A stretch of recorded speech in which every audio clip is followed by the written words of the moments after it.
It takes trudging through a marsh to get there, but this tiny wooded patch in the swamps of Northeast Florida was the setting for an unbelievable and still mostly unknown part in American history. Around 250 years ago, Fort Mose was home to the first free black settlement in what would become the United States. Now, the recently rediscovered site is being excavated by archaeology students who make daily treks to unearth the area's artifacts. Doctors Lori Lee and James Davidson are two of the project's leaders. At the point when they established the first fort in 1738, over 100 people had come.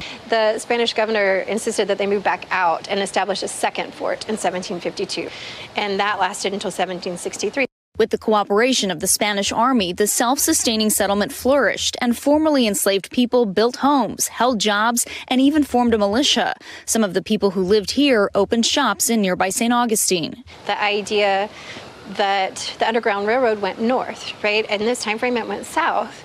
And so people were coming south to self-emancipate and establishing communities. While it may not seem like much, small artifacts like nails, pieces of pots, and musket balls help these experts tell a much bigger story. And that's what a lot of that archaeological work that we're doing out there is doing, right? We're giving new narrative to it. We're learning about the people that were there. However, as Dr. Lee's team tries to find out more about the site, other teachers in Florida are feeling pressure not to talk about Black history. The issue is we have guidelines and standards in Florida. We want education, not indoctrination. Last year, Republican Governor Ron DeSantis signed what he called the Stop Woke Act, which essentially prohibits instruction on race relations or diversity that imply a person's status as either privileged or oppressed.